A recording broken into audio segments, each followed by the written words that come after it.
bahan sabun kalium karbonat cara bahasa kerene. Maka maturabi ngenggon-ngenggoni maka maturabi ing dalem panggonane lebu. Artine apa to sebangsa sabun utawa rinso dan sedulur-sedulure iku iso menggantikan lebu nek gone kanggo nyuceni najis munggol ada. Dadi ora usah nganggo lebu tapi nganggo sebangsa sabun dan sadulur-dulure. Tapi tetap 7 kali. Ngombahe tetep 7 kali tapi lebune digenti iku mau sabun utawa kalium karbonat iku mau. Fihi akwalun. Hal iku pertanyaan apakah? Fihi ku tetep ing dalam jawabe hal akwalun utawi pira-pira pendapat. Iki ada beberapa kaul, ada beberapa pendapat dawuh ngendikan. Ahadua utawi salah sijine akwal. Naam iku iya. Bener iso. Ora usah nganggo lebu tapi cukup nganggo sabun. Kama yakum kaya uli ngenggon-ngenggoni wairul hajari apa liyane watu maka mahu ing dalem panggonane watu fil istinjai ing dalem cewek. Kaya nak cewek nak ning gone hadise kan nganggo watu. Misalkan nganggo kayu kan sah. Apa nganggo tisu sing keras, sing kering ora tisu sing basah. Wa kama yakumu wa kama yakumu lan kaya uli ngenggon-ngenggoni apa ghairu syabbi saliyane syab wal qaradi lan babaan trengguli yes barang-barang sing pahit-pahitan fit dibagi ing dalem apa jengene nyamak maka mahu ing dalem panggonane korot nganti nganggo tai apa tai dara wae sah kanggo nyamak kulit ben iso kanggo ngresiki kotoran-kotorane kulit. Ngono. Iki pendapat pertama. Dadi nek pamane loro lebu kangelan oleh nganggo sabun utawa kalium karbonat. Kalium karbonat iki sebangsa zat sing kanggo gawe sabun. Wa utawi iki pendapat maiku barang sahaha kang nganggep sahih ing masaba Imam An-Nawawi. Fi kitabihi ing dalam kitabe Imam Nawawi jenenge kitab Ru'usul Masail. Kitab Ru'usul Masail, pokok-pokoke pira-pira masalah. Titik. Wal azharu tawi dawuh kang luwih pertela fi Rafi'i ing dalem dawuh Imam Rafi'i. Wa Raudhati lan kitab Raudhah iki ya kitabe Imam Nawawi. Wa syarhil ning ora nek gone Ru'usul Masail. Wa syarhil Muhadzab lan syarah Muhadzab jenenge kitab Majmu' ya karangane Imam Nawawi. Iku annahu sak temene sabun layakumu iku ora bisa ngenggon-ngenggoni apa sabun. Jadi sabun tidak bisa menggantikan lebu kanggo alat ngumbah najis munggol ladhah. Dadi tetep kudu nganggo lebu. Li annaha krana sak temene apa iki? Li annaha krana sak temene sesuci. Li annaha krana sak temene kelakuan iku toharat. Li annaha krana sak temene sesuci toharatul najasatil mughalladah. Toharatun iku sesuci muta'alliqatun kang hubungan piturabi kelawan lebu. Sebab najis mughalladah iku kudune sucine nganggo lebu. Fala yakumu mongko ora bisa ngenggon-ngenggoni wairu apa liyane turab makomahu ing dalem panggonane turab. Katayamumi kaya tayamum. Dadi tayamum kudu nganggo lebu ora iso nganggo liyane. Titik. Wal qaulu iki sing pendapat kedua. Pendapat kedua berarti ora iso. Neng pendapat pertama kondo nak iso. Iki ana pendapat sing ketiga. Wal qaulu tawi dawuh pendapat asalisu. Kang kaping 3 in wujida. Lamun den temu aturaba apa lebu, lam yakum mongko ora bisa ngenggon-ngenggone apa sabun. Apabila ada lebu mongko ora kena digenti sabun. Wa illa lan lamun ora ditemu berarti tidak ada lebu. Ya koma, mongko bisa ngenggon-ngenggoni apa sabun. Dadi nek ora ana lebu berarti iso nganggo sabun. Iki pendapat ketiga. Ini biasa ulama berbeda pendapat yang itu biasa.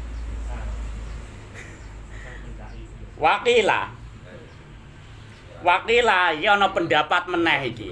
Pendapat keempat.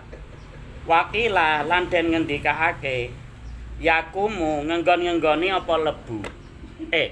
Ngenggon-ngenggoni apa sabun fima ing dalem ngumbah barang yupsidu kang bisa ngrusak hu ing ma aturabu apa lebu.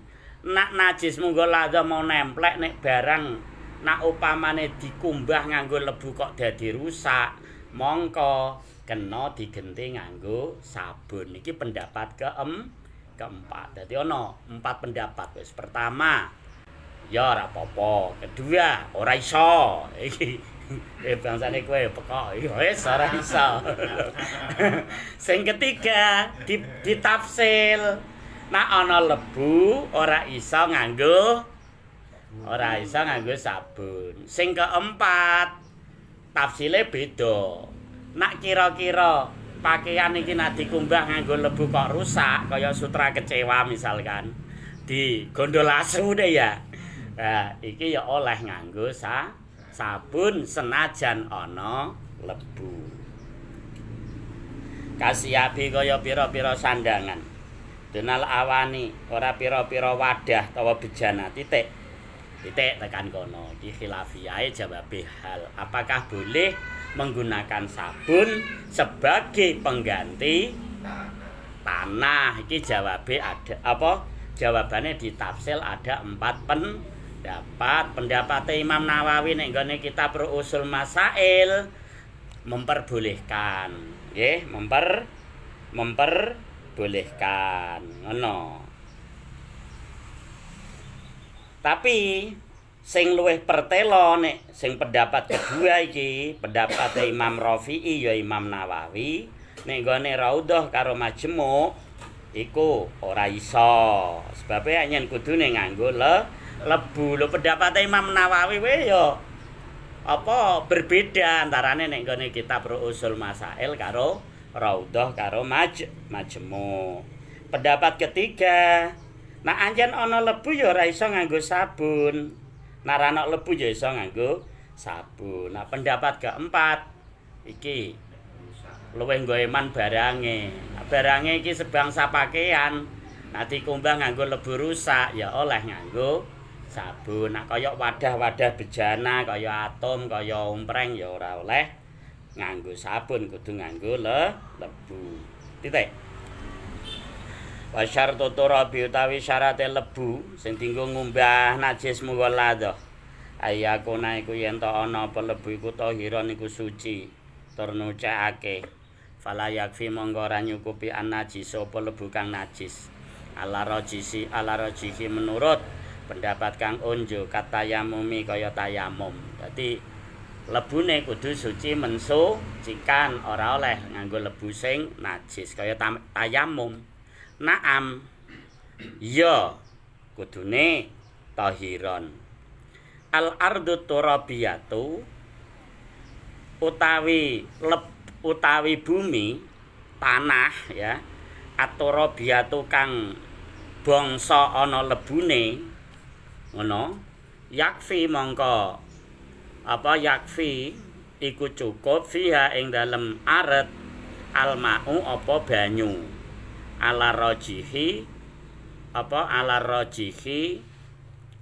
menurut pendapat kang luweh unju. Dadi nek anjen tanahe iku mau wis akeh lebune terusan pakaiane dideleh kono digebyur banyu ya wis cukup. Idzla makna krana ora ana makna kang den maksud iku maujud li takfirit turabi krana kanggo nyawur-nyawurake lebu. Sebabe ning kono wis anyen tanahe iku mengandung lebu, wis kaya mawur lah ya cara kene. wala yakfi lan ora cukup wala yakfi lan ora cukup fistikmalit turabi ing dalem gunakake lebu darruhu nyawur-nyawurake lebu alal mahali ing atase panggonane najis. Misale anggere disawur-sawurna kaya nyawur-nyawurna rinso mek sithik ngene iku gak cukup. Bala Buddha balik ora kena ora min mazjihi apa nyampurake lebu bil mae kelawan banyu. Dadi banyu mau kudu dicampur karo lebu. Ora cukup sekedar disawur-sawurna nang panggonane najis. Liasila detail men berarti. Liasila supaya nggih. Liasila supaya tumeka aturabu apa lebu biwasitatil masji kelawan lantaran den dicampur diubek karo banyu ila jami'i ajza'il mahalli tumeka kabeh pira-pira bagiane panggonan an-najis kang najis ila jami'i ajza'il mahalli tumeka kabeh pira-pira bagiane panggonan an-najis kang najis. Krana apa kok ora oleh disawur-sawurna kok kudu dicampur karo banyu? Tujuane supaya semua anggota najis iku keneng lebu ya keneng banyu. Ngono paham nggih? Aneng kene ya ora pati ana asu ya ora. Nek misale banyu butek tinggu niku ora saged. Kaya banjir. Banjir nggih. Ra usah dicampuri lebu. Pun campur dhewe. Ngono. Banyu kali jare. Iya. Ngono. Far'on utawi iki ku ana cabange masalah. Al yakfi apa ta cukup aromalu. Aromalu apa pasir anakimu kang alus. Lah nek upamane nek ora ana lebu, ora ana lemah sing ana lebune nganggo pasir sing alus cukup apa ora? Kala dawuh sapa Imam Al-Asna'i adkhalal ashabu adkhala padha nglebokake al ashabu sapa pira-pira pengikute Imam Syafi'i. Dadi al ashab ning kene ora kok sahabate Kanjeng Nabi, tapi sing dimaksud al ashabus Syafi'iyah. Al ashabu sapa pira-pira pengikute Imam Syafi'i nglebokake aromala ing wedi anai makang alus fismit turabi ing dalem jengene lebu. Ha iki kan mungkin iso ditakake wong iki ana lebu tapi anane pasir sing ayaan, pasir alus. Keneng apa ora dienggo campuran banyu ngumbah najis monggo ladha. Nah iki anut pendapate Imam Al-Asna'i iki para ashabus Syafi'iyah pengikut-pengikute Imam Syafi'i utawa murid-murid Imam Syafi'i menganggap bahwasanya pasir sing alus iku termasuk golongane turab, golongane lebu. Wajah wazulan padha menangake sapa al ashab atayamum ing tayamum bihi kelawan romal an-naim, kecuali memasukkan romal an-naim iki fismit turab termasuk jengene lebu. Mereka beliau juga memperbolehkan tayamum dengan pasir yang halus. Ki wong Jombang besok pinggir kali pasire akeh. Ngono. Kala dawuh sapa Imam An-Nawawi, Imam Nawawi fi fatawihi ing dalem pira-pira fatwane Imam Nawawi. Lausuhika lamun den glepung aromalu apa pasir, ana pasir kasar diglepung dadi lembut. Watayam mama lan tayamum sapa wong bi kelawan romal jaza mongko sah apa tayamum. Ngono. Iki nek nggone bab tayamum iku kan apa ora lam yahtalit bijasin wala romalin, ora kecampuran gamping, ora kecampuran pasir. Berarti pasir sing kasar. Nah iki pasir sing alus oleh dienggo tayamum. Wa muqtadahu utawi kesimpulane Qaulun Nawawi ijza'u iku cukupe romal an-naim fit ta'firi ing dalem nyampuri fit ta'firi ing dalem utawa nyawur-nyawurake pasir an-naim fit ta'firi ing dalem nyampuri banyu nganggo pasir an-naim di anna turaba karena sak temene dawuh turab maknane lebu imma iku imalil istidhari iku ana kalane krana amrih pertela aulil jam'i utawa krana ngumpulake baina nau ayit tahuri ing dalem antarane werna lorone perkara kang nyucikake. Dadi rupane turab karo ma auli ta'abudi utawa krana ngibadah sebabe anut redaksine hadis bi itlaqil ismi kelawan mutlake aran lebu.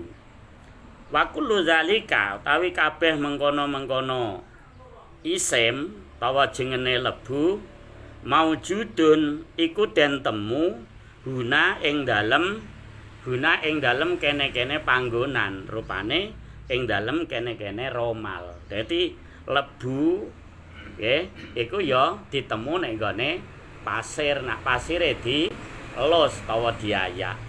Wallahu a'lam. Tapi Gusti Allah iku Maha pirsa. Titik. Far'on utawi iki ku ana cabang-cabange masalah. Wong kuno-kuno iku ya ulama kuno-kuno iku detail ya memahami masalah. Penggaweane wis ngaji, tak kira ya ora mikir kreditan ya ta. Durung ana ya, bank ya ora ana. Bank ya paling tahun pertama kali ana bank tahun 1900-an ya. Mbah. Lawalaga lamun dilati fil inae ing dalam pira-pira wadah kilabun apa pira-pira asu aukal pun utawa asu siji marroten kelawan pira-pira ambalan ana ada hakih didilati pira-pira asu utawa ana ada siji didilati asu siji bolak-balik. Iki nengumbah bolak-balik apa cukup sepisan. Wafi monggo iku tetep ing dalem jawabe iki far'in khilafut utawi perbedaane pendapate ulama. Arajihu utawi dawuh kang onjo. Yakfi iku cukup apa sabon ngumbah ping 7. Senajan neng najisi ping pirang-pirang tapi cukup dikumbah ping 7 salah sijine dicampuri lebu. Walau waqa'at najasatun ukhra fil ina'i titik tekan sabun titik. Walau waqa'at iki ana masalah meneh. Walau waqa'at lan lamun nyemplung najasatun ukhra apa najis kang liya fil ina'i ing dalem wadah allazi walaga kang dilati fihi ing dalem ina al kalbu apa asu. Nah upamane ana wadah bar didilati asu kecemplungan najis liya iku carane ngumbah piye kafa monggo cukup apa sabun apa dikumbah ping 7. Dadi ora kok terus ngumbah najis loro mukhafa apa mutawasithah karo mughaladzah utawa mukhaffafah karo mutawasithah apa karo mughaladzah. Dadi cukup sing dikumbah sing gedhe. Dadi najis mughaladzah otomatis najis mutawasithah melok suci. Iki masalahe sithik-sithik kudu klathok-klathok iki. Tur iki sangat mungkin terjadi. Eko, kowe delala engko jalan-jalan ning daerah sing ana asune mbru. Serapati ana sing. Walau kanat lan lamun ana najasatul kalbi apa najise asu ainiatan iku rupa najis kang ana kahanane najis. Dadi najis ijana kahanane najis. Artine najis sing ijeh ana salah sijine sifat telu. Gandane, rupane utawa rasane. Gandane ya kecing-kecing piye, rupane kuning-kuning piye, rasane muk dilat sepet-sepet piye. Ha misale ngono. Falam zala falam tazal. Mongko ora ilang apa najasatul kalbi illa bisalah sigusalatin. Kejaba kelawan telu pira-pira kumbahan masalan kelawan upamane ana najis sing bandel. Nak ora dikumbah ping 3 ora kuat ilang. Masalan upama khusibat mongko diitung apa salah sigusalatin wahidatan ing kumbahan kang sepisan. Dadi kumbahan nganti ngilangno kahanane najis iku diitung ngumbah sepisan. Cek misale ping 3 utawa nganti ping 10 misale. Ya. Nak bar iku lagi ditambahi ping 6 salah sijine dicampuri lebu. Ala sahihi. Menurut pendapat kang sahih. Titik ya tekan kono. Paham nggih maksudnya?